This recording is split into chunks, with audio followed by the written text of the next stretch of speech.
Oh my goodness. Okay, well, welcome. Thanks. I love this outfit, first of all. We got Thank like you. little white classy, corporate but sexy. It's like the vibe I feel here. I was trying to be comfortable too. Oh, I was like a comfortable little too. lingerie, a little Yeah, corporate, a okay. little athleisure. Sure. Are these sweatpants? Yes. Oh my god, I didn't even realize. I thought they were slacks. No, they're sweatpants. Girl, you know how to dress right. I try. I love it. No, I love your outfit though. Thank you. So Thank you. cute. Literally popped into this thing 2 seconds ago and just trying to keep up, you know?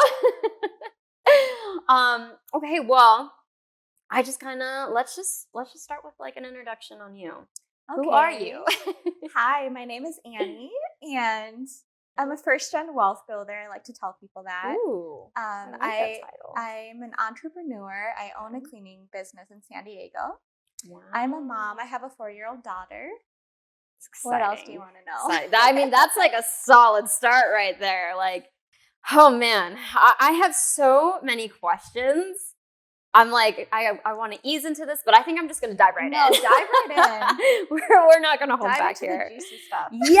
Oh my God. Yeah. I'm like, I have so many questions for you. Okay. So to start, you come from a corporate background, right?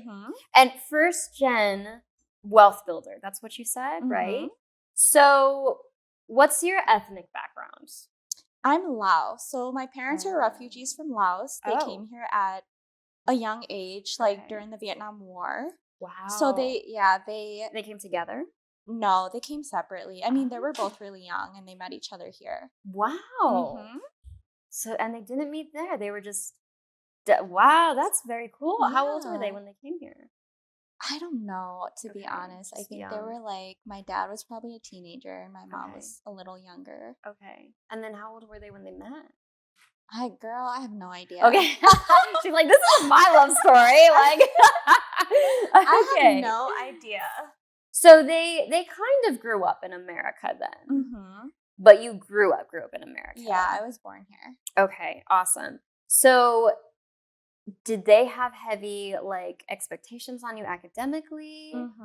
That sounds very Asian. Yeah, that makes sense. For sure. And it sounds like you took that seriously and you were very academic and then you jumped into the corporate world. Yeah. I mean, don't get me wrong. I was a rebel. Okay. I was always a rebel. It makes sense. It's we like got some Aries. face. Okay, and Aries. Okay, it's all making sense. So you were a troublemaker, but you still kept on the grades. Yeah, I think there's just a lot of pressure because I'm also a girl and I have 2 brothers. Older, younger? I'm the middle child. Oh. Yeah. One on each end. Okay. Yeah, I'm the middle child, but there's still a lot of pressure on me because I was like the oldest girl out of all my cousins.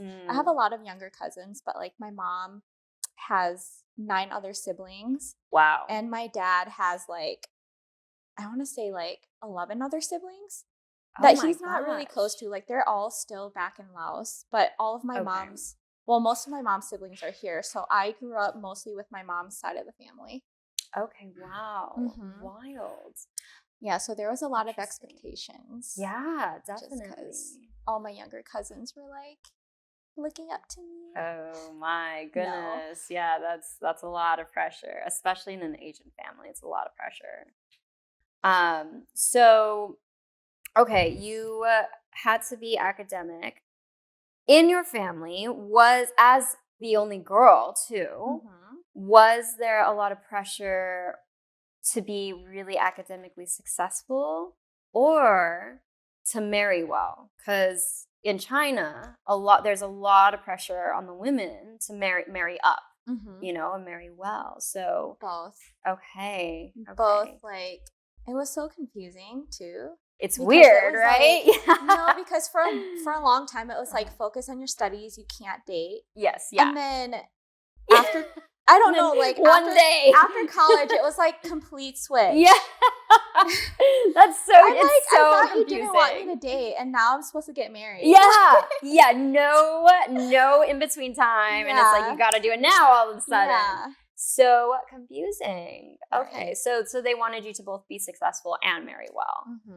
Have you been married? Yes. Okay. Okay. I was with someone for 10, 11 years. Oh, since undergrad. We met in undergrad. Okay, wow. And we have a daughter together. Okay, wow. Yeah. Are you still married? No. Okay. Divorce sisters right here. I mean, we're like separated. Okay. Yeah. Oh, so still legally married. Good relationship, bad relationship? Good. We're really good co-parents. That's awesome. But we did go through a lot together. 10 years is a long time to be with someone. Yeah, we were like kids, I would say. Yeah, definitely. But you still have a good flow going. You're raising a daughter together. Yeah, now we do. That's awesome. We went through like a rough patch, but we made it.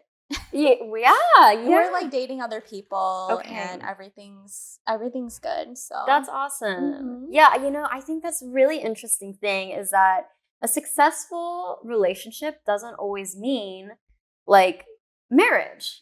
Sometimes like I know some of my most successful relationships, which is really just one.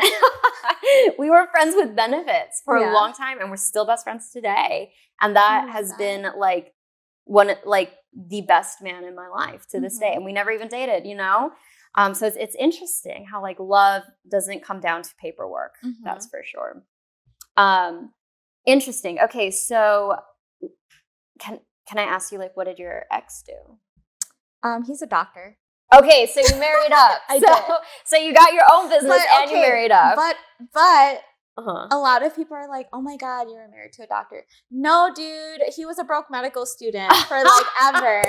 And now he's a doctor. I actually was like the sugar mama. Okay? Oh my gosh, how funny. Yeah. Wow, that's a good point. This kind of ties back to an episode we were talking about before. It doesn't really. In my head, it does. But, we talked a lot about should a man pay? And I think this was a question I was going to ask you too, especially as somebody who's worked in corporate. But you're saying that when you guys were together, he was broke and you were the one taking care of the family. Yeah. Well, financially. But yeah. I mean, he took care of me emotionally, like everything else. Okay. But yeah, because like after college we moved out together and like we had rent, and I was like, I had my big first like corporate job. Wow. So, and what did you do in the corporate world? I did workforce analytics. What does that mean? So that's like looking at the data within functions of the workforce to see how turnover is looking, how hiring is looking, how the talent movement is looking. Okay. Succession planning. So basically, an example would be looking to see which talent can move up to become a CFO, for instance. Wow. Okay. Like if the CFO plans to quit tomorrow or dies, like who's going to be the next person to replace that person? Oh, interesting. So it's a lot of strategic work behind the scenes. Wow. And it was, it ran its course. Like it was really challenging, and it was really fun to be in that field. I got to work with like a lot of data scientists. Interesting. And I got to meet a lot of really, really cool people that are still part of my life now. Okay. But the burnout was real. Like I was doing it since I was an undergrad. Like I had an internship and that's kind of how I got into it. Okay. I had an internship while I was still studying, and then I've just been in corporate ever since. And how many years were you in corporate? I want to say since I was like 20 all the way up to when I was 30. Okay, so like a solid decade. So and while you were with your husband at the time. Okay. So, and how long has it been since you've left? It's been 2 years. Okay, but you still have your own business too.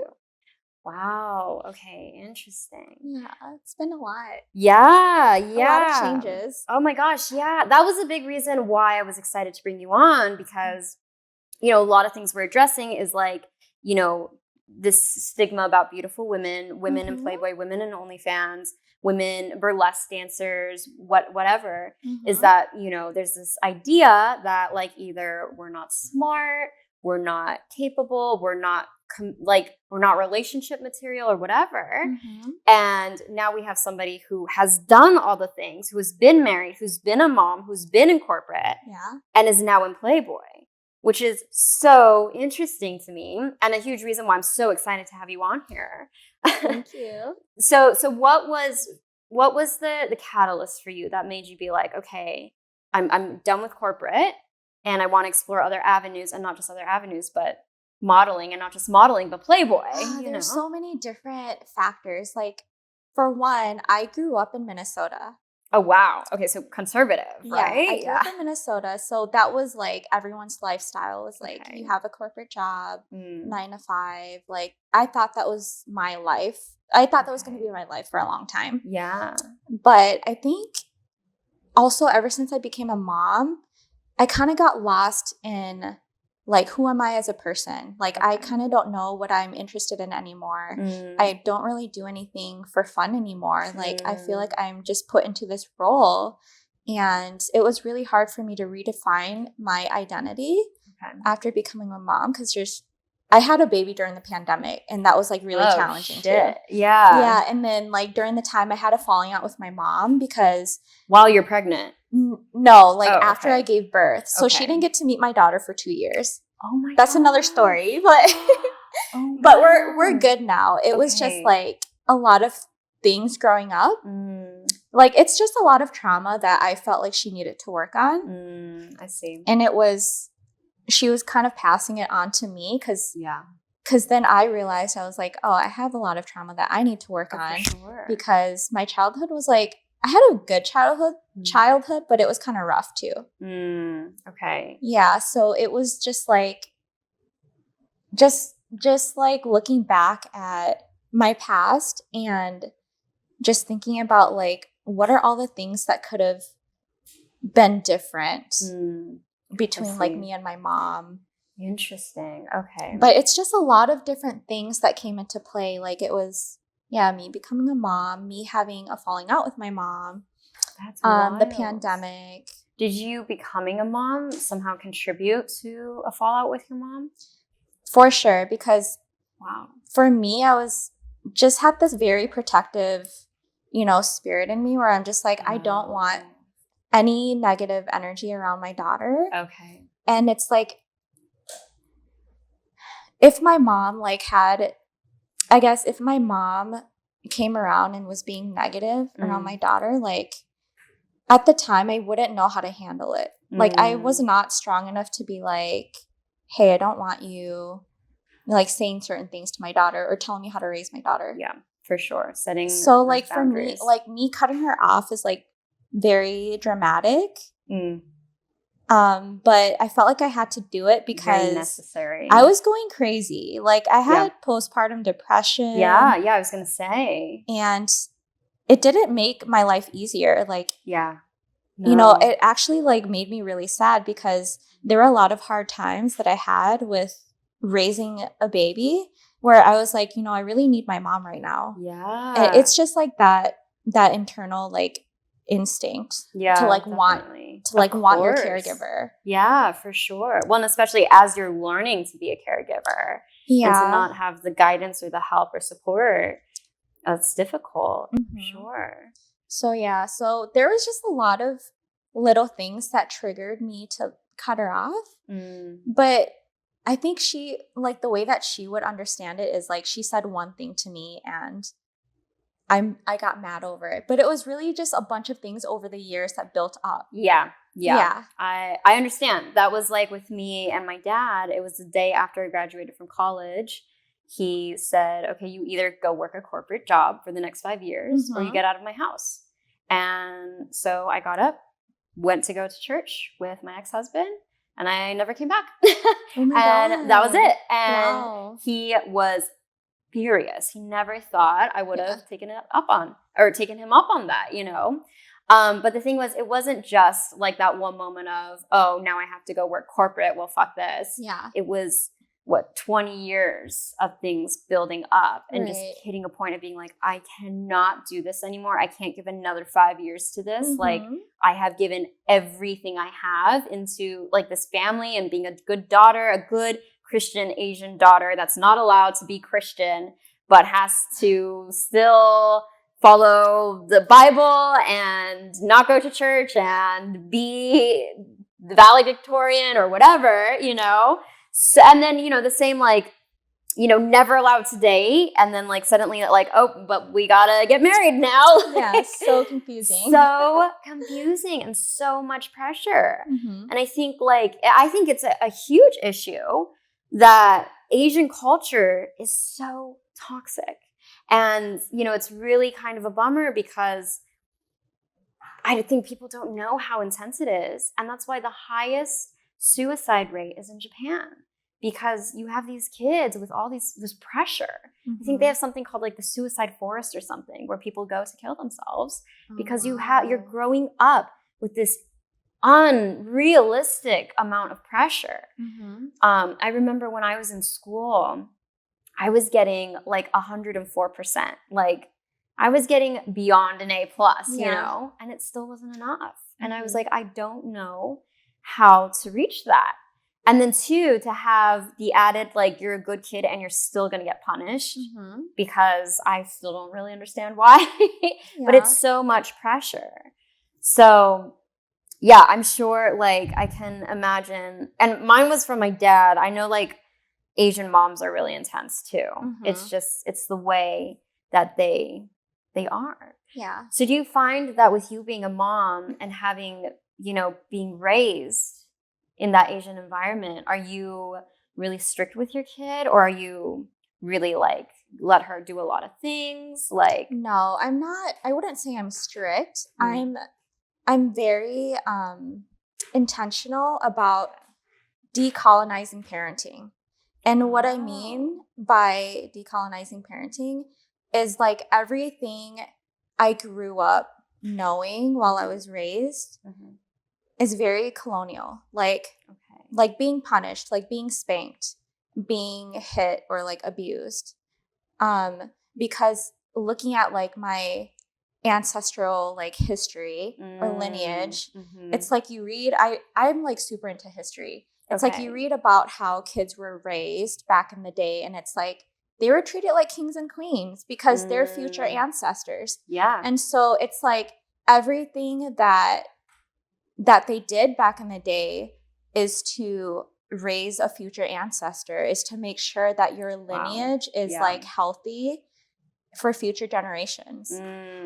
And so I try to be very intentional about that, because I feel like, living in America has changed a lot of things for a lot of people who aren't for a lot of people who are from other countries that have been colonized. Yeah, that's true. And because my parents were refugees and they came here at a really young age, I just feel like there was like some kind of disconnection, with, because they had to leave their parents behind to come here and just start a new life, learn about a different culture. And, a lot of Southeast Asia has been colonized. And so there's just a lot of trauma there that gets passed down. Yeah. Generational trauma is a huge thing. It really does travel down through generations, which is really challenging and which is really interesting. Like, I don't know about you, but having been raised mixed and having like a very strong Asian influence, but then my mom was also like, she taught internationals. So we had internationals coming in and out all the time. I grew up in like a Hispanic African-American culture. So I actually wasn't exposed to white culture until college. And I went to a rich white private school. And I was floored when I got there, because it was also very Baptist. And at this point in my life, I hadn't been allowed to go to church, but I always wanted to. I was very religious. Oh, wow. So when I know, big difference. I'm not anymore. I was back in the day. So when I finally got the chance to like, not just like go to church, but like live on a college campus that was church, I was so excited. And that was the first time in my life that I was aware that I was not a white girl, because I was not treated the same. And it was a really weird experience for me. I wouldn't say I dealt with like racism, but I was never so aware that I wasn't white. And it's really fascinating, having been, because I traveled as a missionary as a kid. So I lived in a lot of different random cultures like Kazakhstan and the Philippines and Africa. And so then coming into this white culture, it's so interesting because you see how Americans raise their kids. And there is a lot of like, you know, I don't really know how they discipline their kids, honestly. But it's so interesting because the culture that I'm used to is so like you're constantly getting punished, whether you're doing something right or wrong. You're always under pressure. Mm-hmm. And so I think as a mixed baby and kind of coming into a new generation and now bringing up a new generation, mm-hmm. It's like, I mean, like even with my dog, I notice sometimes I'm not good with discipline and I almost need to be better, but I'm almost like so adverse to it because of how intense my discipline was. Mm-hmm. Do you find like being like mixed and being raised in like an Asian culture and now like living in America, has that like, you know, affected how you choose to raise your kid? Definitely, just because I was raised in such a strict like household. Mm-hmm. For me, it's like we have access to a lot of resources. Yeah. Than my parents did, you know? So it's like I have like a lot of support groups that I can go to, or I can join like groups on Facebook. There's like mom groups in the neighborhood.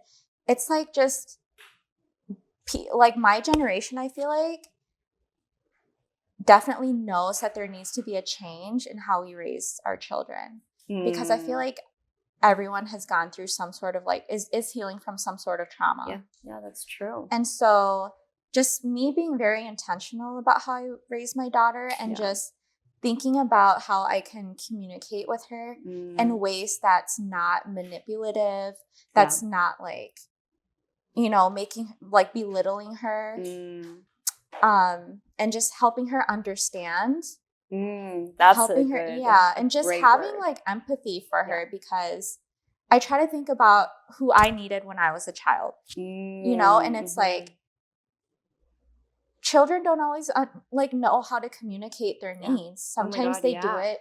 They express it in ways that are infuriating. Yeah. Like they throw stuff. They throw tantrums. Oh my gosh, yeah. Or they're always like, my daughter's always like, I want to play, which to me is like, it gets annoying after a while because I'm just like, oh my gosh, I have so much stuff to do. Yeah. But that's her way of saying, I need connection with you. Yeah. You know, like I had a really bad day at school, but she's not going to tell me she had a bad day at school. It's just like, her like energy is low and she needs like a pick me up. Yeah, definitely. And so it's just understanding the world through her lens. Okay. And just like thinking back about how I would have wanted my parents to respond if I was in her situation. Like I feel like that's also why I have a lot of anxiety.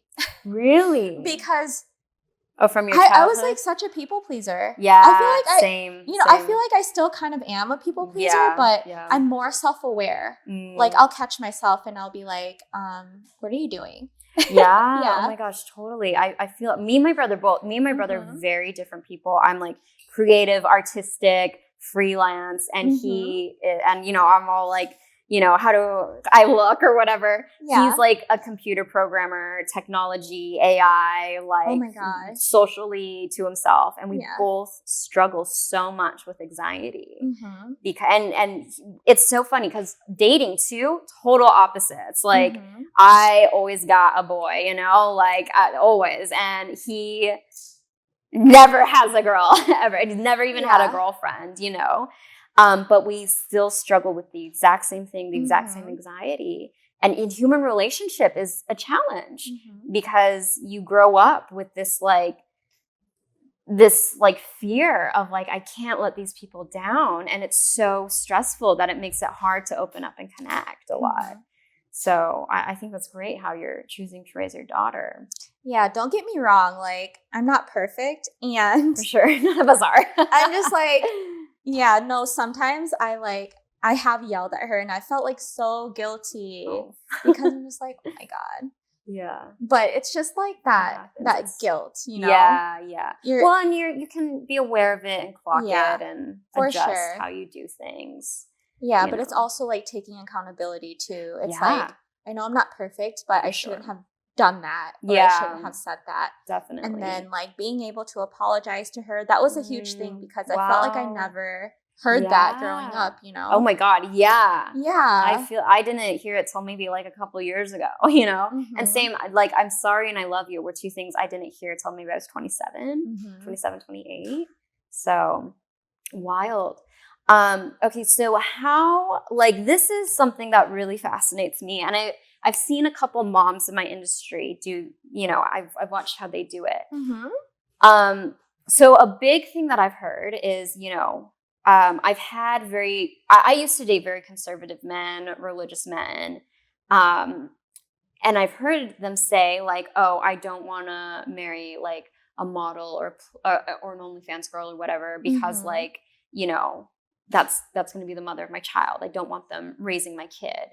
And there's this whole idea around like, if you are like a sexual person, sexual woman, sexual worker on some level, like you're going to be a bad mom, which I think is a total bullshit. But that aside, how do you, you know, you working with Playboy, how do you see as your daughter grows, right?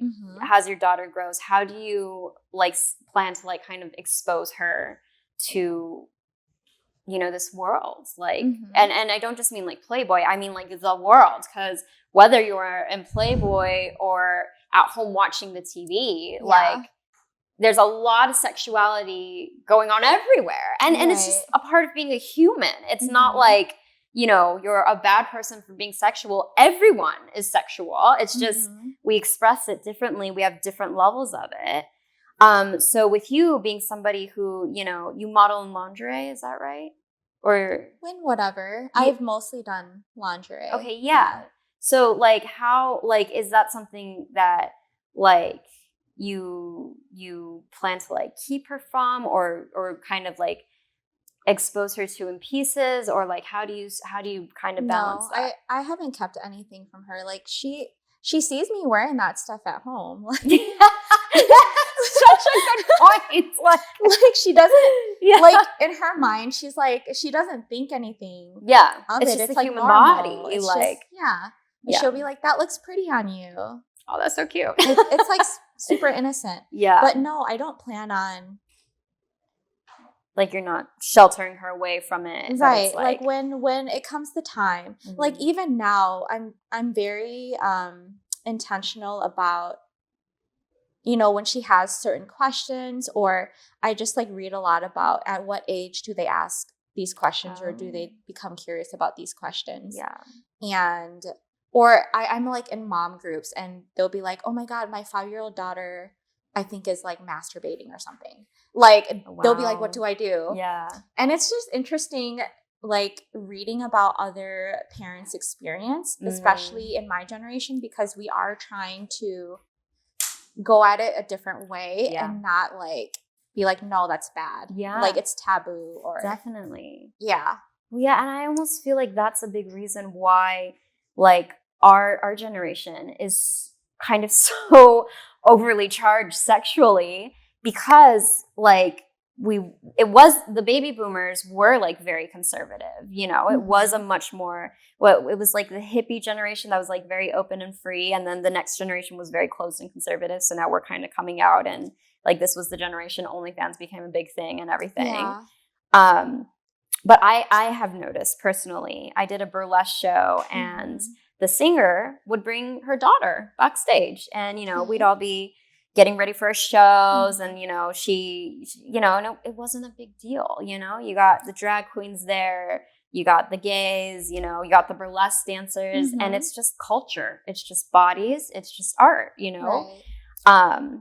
But it's so interesting, and it's fascinating to me, because I feel like in raising a child, sheltering them can really have the opposite effect. Right. Yeah. I was heavily sheltered, and like, look at me now, you know, like, so, but I feel like if you kind of expose to them in a way where you're not presenting it like this is bad or like, you know, it's taboo, you just, this is life, and like, let's navigate it together until you're ready to take it on your own.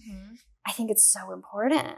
Yeah. So. And just building that trust too. Yeah. Like even now, she's only 4, but I feel like she's already really emotionally intelligent. Mm-hmm. Like she'll say things like, this boy at school wasn't respecting my boundaries. Wow. Yeah. That's she'll huge. tell me, she'll say like, yeah, she'll use like big words like that. That's amazing. And then I'll have like a talk with his mom and like, no, it turns into a whole thing. Oh but my God. I'm just like making sure that I like listen and that's so that important. she can tell me anything. Mm.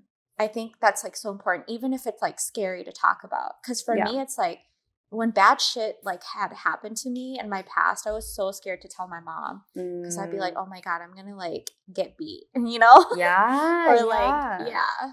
Yeah, I mean, that communication is so important. Yeah. But communication is so important in all relationships too. Mm-hmm. And like once you lose that communication, it's like this is where the space for like abuse can kind of come into play so quickly. Mm-hmm. Whether it's like, you know, not being able to share when somebody is overstepping your boundaries to that person or even to like get help from somebody. Yeah. So, and I think that's one reason why being like a woman who works in a very sexual industry is so empowering because, you know, we are so exposed that we are learning to take back our power. And I think for a lot of us, we never really had a chance to have that in the first place.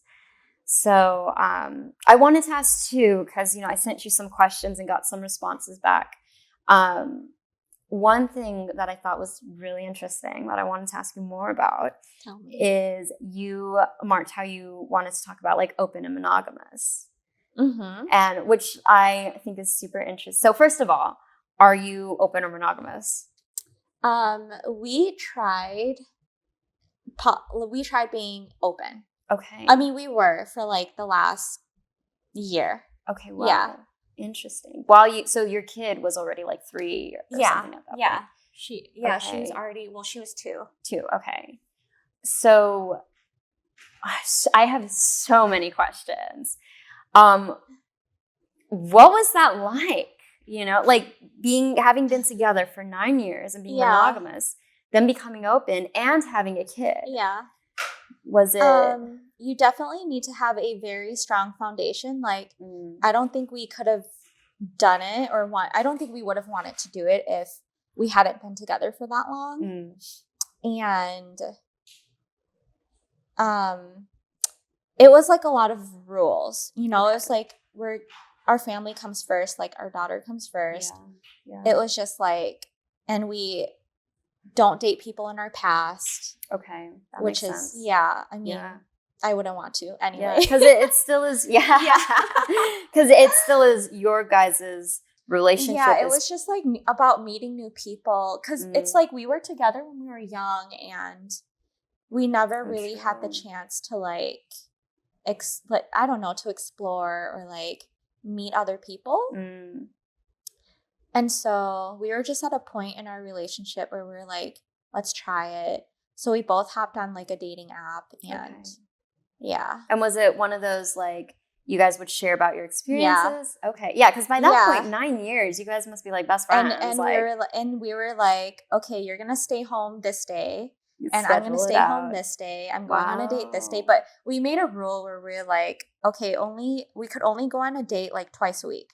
Okay. And then the rest of the time we'd have to like focus on our family or like our marriage. Yeah. Was it like a good experience? Was it challenging? It was both. It was challenging and it was a good experience. I don't think I could have done it with anyone else, like a different partner. Sure. I think like he's definitely a very understanding person. Like even throughout the relationship, he like would never really get jealous. Wow. But like initially I was like the jealous one. Like I felt like I had a lot of work to do on myself because like when I was a lot younger, I just had a lot of like triggers. I was like a little toxic. Okay. So I did have like a lot of work and he came from a very like loving family, you know? Yeah. Like, is he also Asian? No, he's Latino. Oh, interesting. Yeah. Okay. Interesting. Yeah, he came from like a very loving family. Yeah. So it's like we grew up differently. Okay, I see. And I think like that's probably what drew me to him, is because he wasn't like toxic, you know? Mm-hmm. And it's like weird meeting someone that didn't grow up in like such a traumatic household. Yeah. You know, I can't even you're just imagine. like, why are you so like happy? Yeah. Oh my God. Yeah. What is that about? Like, I didn't even know this existed. Yeah, it was just like different for me. Wow. Okay. That's I mean, he amazing. still had a lot to work on, you For know. sure. He also He's still human. wasn't perfect, and it was, yeah. Oh my God, wild. But So looking back, like the route you guys took, choosing to go yeah, open, would you do it again? I think, yeah, I would, Okay. because it was a good experience for the most part. You Like, it learned a made lot, me I'm sure. realize what I had. Oh my God, yeah. I mean, I feel like I could have still realized that without Mm. going, you know, without dating other people, but Yeah. it really makes you see like what is out there.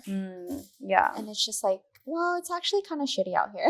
Yeah. Oh my You gosh. know what I mean? Yeah. So Or now- it also helped me realize like what I was missing. Oh, okay. Yeah, in like my relationship, because Interesting. I realized that one person cannot provide all of your needs, like cannot meet all of your needs. That's why we have friends. Yeah. We have different friends that we talk to about different things. Like, there's not one friend that we go to for every single thing. Yeah. And I think because as long as we live in a society where it values patriarchy, capitalism, we're never gonna be in a place where we're cultivating healthy, loving relationships without having to do deep work. Yeah. So I feel like monogamy is really, really, really difficult for a lot of couples. Okay. And even couples that seem like they're happy or seem like they have their shit together. Yeah. I mean, I guess that brings me to like this one experience I had. So I like having a lot of different side hustles. Okay. That's just makes like, I don't know. You're a hustler. Yeah. Okay, so like I tried. Okay, so there's this thing called Cuddle Comfort. Okay. What is that? And I learned about it on TikTok. Okay. So basically people pay you to like cuddle with them. Interesting. Like a random stranger, and you just show up at your house and you're like, I'm here to cuddle you? No, like, so yeah. So they like... I mean, it makes sense. You know, there's hookers, so there's some people just need like touch, you know? Yeah, so I don't know. This girl talked about her experience on TikTok, and she was like, I don't like sleep with them or anything. Wow. And like they pay me for my cuddling services. Oh my God. And I'm like, okay, I'm going to try this out. Like, this is a real thing. Yeah. And I only met like one guy on there, and then I like quit because I was like, this is too like intimate for me. Yeah. I mean, I think cuddling's way more intimate. Yeah. Okay. So this dude was like 74. Wow. Holy shit. He was, yeah. And you just showed up at his house and you're like, I'm here to cuddle you. Yes. Oh my God. Girl, that's fucking bold too. Like, but it's like all my friends and like people had my location. Okay. You know? Okay. And he's hella elderly. So yeah, you're like, bro, don't even fucking like, try. There's nothing you can do to me. Yeah. Oh my God. I could fight you. Holy shit. So that's wild. Yeah, and dude was like, okay, he was a really sweet man. Okay. He was a really sweet old man. But like, he was still married, and he was just telling me about like all of his life experiences and about when he started. when he started like seeing other people, and I was like, so are you like polyamorous? And he's like, I am, but my wife doesn't know. Like, okay, he also like... You mean, you're not polyamorous, you're just a cheater. Like, yes! What the fuck? So like, his poor old wife. Oh my God! So he's like been... So like for the past, I want to say for the past like 20 years, he's been like open. one-sided open in secret. For the past 7 years, he's been a cheater. Like, what the fuck? He like has a whole family, has grandkids. He works at a church. Like, very normal guy. And his wife has no clue. He says that she doesn't, but come on. Yeah, there's no way. She's probably doing the same thing. Holy That's what I'm thinking. Shit. I feel like because it's like he's paying, like he like has slept with women for money. Like he's paid women for sex. Yeah, so you know what I mean? I feel like some women maybe just turn a blind eye because they're happy with their lifestyle. So they're like, okay, I'm going to choose to just pretend like I don't know. For me, it's like there's no way she doesn't know. Yeah, there's he's no like spending way. all this money. That's crazy. So holy shit. Yeah. But he was telling me like crazy stories. Like because it's like when you're cuddling, it's kind of like they're sharing everything with you. Like, yeah, that's like some like fucking therapy shit for sure. And I'm just like, fuck. Yeah. This is too dark for me. I can't do this shit. I'm not their therapist. Like, I was charging a lot too. Damn, dude. That's crazy. But still, I was like, damn, this is too much, too many secrets for me to keep. Like, I need to tell someone. Fuck. That's how long ago was this, out of curiosity? This was like last year. Okay. Wild. Yeah, but the stuff he would tell me, it was just like, dude, I wonder how many other people live a double life. You know what I mean? Wow, yeah. Like, they seem normal, they seem happy. But like, that's what I mean about like, I don't think we can have healthy, loving relationships without doing some deep work. Yeah. And definitely. And like being monogamous is just so hard in this society where we have access to a lot people and different ideas and different ways of living, and just there's a lot of distractions. There's also a lot of like, there's still a lot of violence against women. There's a lot of abuse, emotional abuse. It's just like a lot of trauma that people are not aware of or haven't worked through. And it's so hard to be in a loving, healthy relationship without realizing that you have to do that deep work. Yeah. So I think that's why, like, like being polygamous versus monogamous, like, it just becomes a less interesting conversation to me because of the way we live, like the way our society is. Yeah. It's so hard to build healthy relationships when you're struggling. Like you're struggling to pay bills, or you society, struggle culture, to is crazy right now. Find a therapist or whatever. There's a lot of stigma with seeking help. Okay. So one more question. So like when you date now, you're dating, I'm assuming. It's been a while since you guys have separated? Kind of. I'm dating. Okay, ish. So when you do date, I guess, do you tell the person that, are you open? It sounds like you are, because or do you I just go with the flow. Like, I think it's hard to be open at first because you want to establish that foundation. For sure. Of like, can I trust this person? Yeah. Is this person really who they say I am? Because I also told you that I had a cuck, right?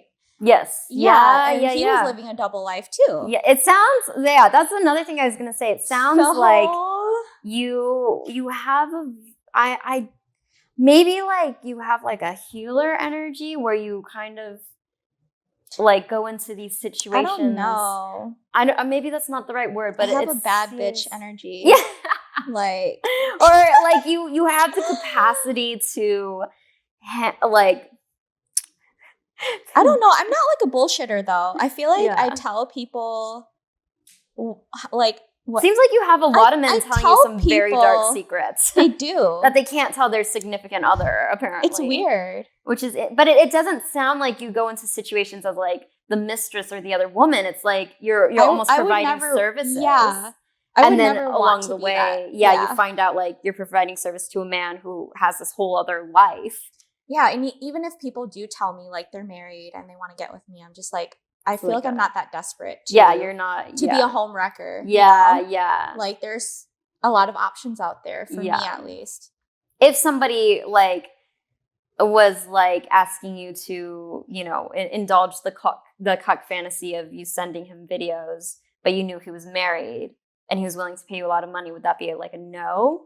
Or is that like, well, I'm just doing business? For me, it's like not my business, but it becomes my business when their partner reaches out to me, which has happened. I remember you telling me. Yeah. And same with like the cuddler guy. If you knew that he was married before, would you have done it? And I don't think so. I don't know, to be honest, because it's tricky because he told me right away because I asked him, and he had like a ring on his finger. So I was like, dude, does your wife know? That's so wild. But it's like, I'm also not in a place where I can judge because I'm only going to hear one side of the story. Yeah. Well, and it's not like you guys are building an emotional relationship.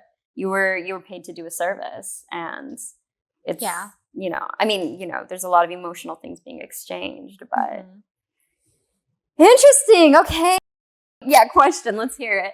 Whose idea was it to open the relationship? Yours or his? That's a good question.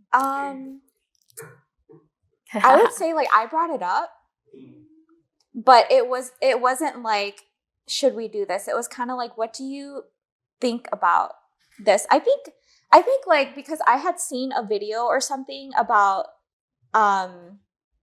Will Smith and his wife like being open at the time.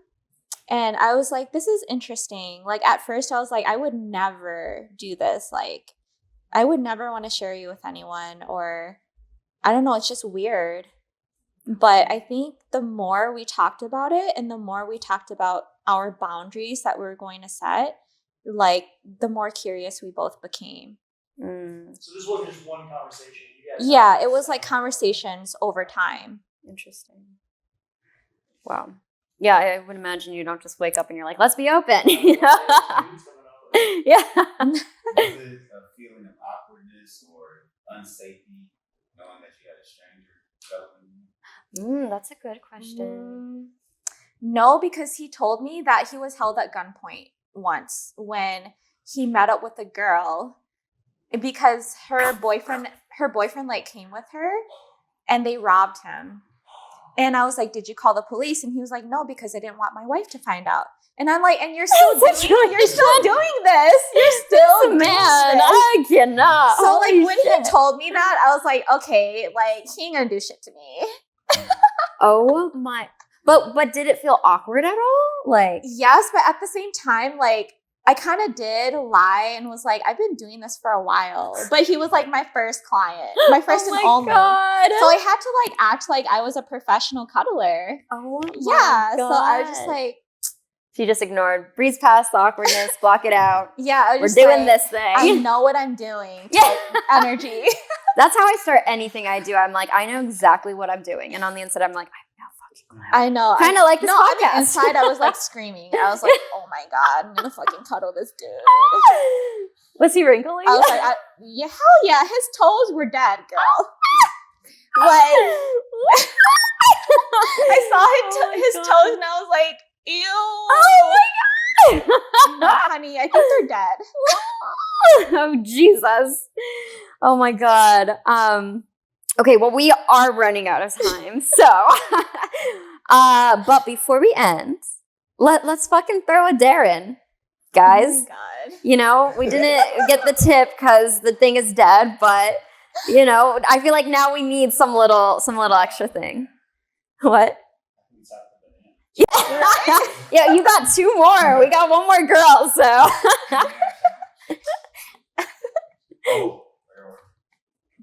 Show her your best cuddle. My best. I'm dead. I'm dead. I mean, you know. Okay, so because you would be the client and I would be the cuddler. Yeah. Should we use your toes on Yeah. Yeah. Okay, so lay down. Okay. Like in front of me. With Like, this, like I'm which way? like I'm gonna spoon you. This way. You're the little I'm spoon. tiny. You're tiny too, though. Okay. All right. Okay. I'll just put my feet up here. A little hard on It is so intimate. I'm overwhelmed. You're like over me now. Oh, like, oh! Like, Then this one's the, oh. yeah. I feel so safe and protected. You are a professional. She just like wraps right around me. No. Oh, so you're just holding would the ask. wrinkly skin. You're not like. I mean, we like would have to change positions because Okay. yeah. So It's using so, the like, legs so, like- that shows the professionalism. so like I I think that's the right amount of time, you know. so like there was one time where I did like lay on his chest huh. because he was more comfortable like that. Okay. So it's just like their preference, How long was it? Like an hour of cuddling? however long they paid for. So I how long was did you charging pay like for? I was charging like $300 hourly, and he would always pay. He would always book 2 hours. Damn, girl, that's nice. Yeah. Well, I don't know But that I could. Low key, he was catching feelings, so I had to be like, Oh "Bro, shit. After all this shit you did, Yeah, it was a good cuddle. I mean, yeah, she gets the legs involved. You know, that's the game changer. yeah." Oh my god. He said before. Oh, I'm like, put me on your will. But then I thought about his grandkids, and I was like, I can't do that. Like, why'd you have to tell me that? yeah. Now it's too real. Yeah. Yeah. Professional cuddler. Yeah. Oh my gosh, I'm dead. Well, thank you.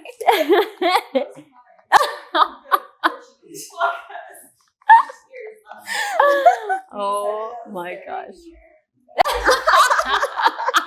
Went from professional to like 9 out of 10 spicy. For our viewers out there, our audience is growing. The live one, we started with 2 dudes in the first podcast, then it was like 2 dudes and 2 girls in the second, and now there's 3 girls, 3 dudes. Right? Like, it's just, we're really having a party here, you know? It's been really fun. Yeah. It's been really fun. Oh my gosh. All right. Well, thank you so much for joining. Thank you for your Lovely having questions. you. Of It course. was so much It's fun. amazing. I'm glad. Little party. You know, we partied last night, all of us, and keeping the party going, adding a Yeah. little heavy depth, and then, you No, know, I some- feel some energized. cuddling. Good. I'm glad. I'm Probably from glad. cuddling. Yeah. Little endorphin rush. I feel great. I Yeah. felt a lot It's a of good like stress love reliever. and like, I know, yeah, I'm like, how am I going to get through this? I got a little cuddle and like, good to go. I'm going to get through the rest of this day. Yeah. Find me on Cuddle Comfort. There you go. You heard it here. I'm All not on there right. anymore. Don't. No, just kidding. And we will see you next week for another episode. Bye.